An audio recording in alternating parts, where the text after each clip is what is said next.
Federalist No. 13. Advantage of the Union in respect to economy in government. For the Independent Journal, Wednesday, November 28, 1787. Hamilton. To the People of the State of New York. As connected with the subject of revenue, we may with propriety consider that of economy. The money saved from one object may be usefully applied to another, and there will be so much the less to be drawn from the pockets of the people. If the states are united under one government, there will be but one national civil list to support.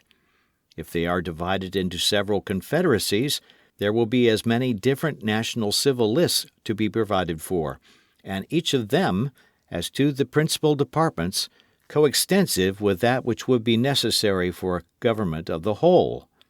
The entire separation of the states into 13 unconnected sovereignties is a project too extravagant and too replete with danger to have many advocates. The ideas of men who speculate upon the dismemberment of the empire seem generally turned toward 3 confederacies, one consisting of the 4 northern, another of the 4 middle, and a third of the 5 southern states. There is little probability that there would be a greater number. According to this distribution, each confederacy would comprise an extent of territory larger than that of the Kingdom of Great Britain. No well-informed man will suppose that the affairs of such a confederacy can be properly regulated by a government less comprehensive in its organs or institutions than that which has been proposed by the Convention. When the dimensions of a state attain to a certain magnitude, it requires the same energy of government and the same forms of administration which are requisite in one of much greater extent. This idea admits not of precise demonstration, because there is no rule by which we can measure the momentum of civil power necessary to the government of any given number of individuals. But when we consider that the island of Britain, nearly commensurate with each of the supposed confederacies, contains about 8 millions of people, and when we reflect upon the degree of authority required to direct the passions of so large a society to the public good, we shall see no reason to doubt that the like portion of power would be sufficient to perform the same task in a society far more numerous. Civil power, properly organized and exerted, is capable of diffusing its force to a very great extent, and can in a manner reproduce itself in every part of a great empire by a judicious arrangement of subordinate institutions. The supposition that each confederacy into which the states would be likely to be divided would require a government not less comprehensive than the one proposed will be strengthened by another supposition, more probable than that which presents us with 3 confederacies as the alternative to a general union. If we attend carefully to geographical and commercial considerations, in conjunction with the habits and prejudices of the different states, we shall be led to conclude that in case of disunion they will most naturally league themselves under 2 governments. The 4 eastern states, from all the causes that form the links of national sympathy and connection, may with certainty be expected to unite. New York, situated as she is, would never be unwise enough to oppose a feeble and unsupported flank to the weight of that confederacy.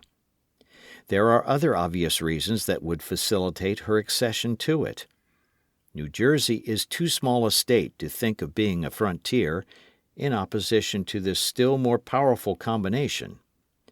Nor do there appear to be any obstacles to her admission into it. Even Pennsylvania would have strong inducements to join the Northern League. An active foreign commerce, on the basis of her own navigation, is her true policy, and coincides with the opinions and dispositions of her citizens. The more southern states, from various circumstances, may not think themselves much interested in the encouragement of navigation. They may prefer a system which would give unlimited scope to all nations to be the carriers as well as the purchasers of their commodities. Pennsylvania may not choose to confound her interests in a connection so adverse to her policy. As she must at all events be a frontier, she may deem it most consistent with her safety to have her exposed side turned towards the weaker power of the Southern, rather than towards the stronger power of the Northern Confederacy. This would give her the fairest chance to avoid being the Flanders of America. Whatever may be the determination of Pennsylvania, if the Northern Confederacy includes New Jersey, there is no likelihood of more than one confederacy to the south of that state.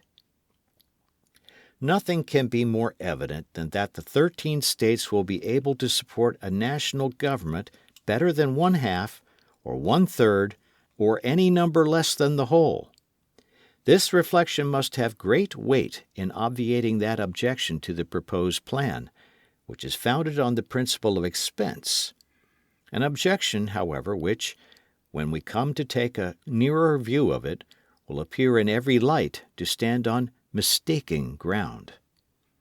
If, in addition to the consideration of a plurality of civil lists, we take into view the number of persons who must necessarily be employed to guard the inland communication between the different confederacies against illicit trade, and who in time will infallibly spring up out of the necessities of revenue, and if we also take into view the military establishments which has been shown would unavoidably result from the jealousies and conflicts of the several nations into which the states would be divided, we shall clearly discover that a separation would be not less injurious to the economy than to the tranquillity, commerce, revenue, and liberty of every part. Signed, Publius.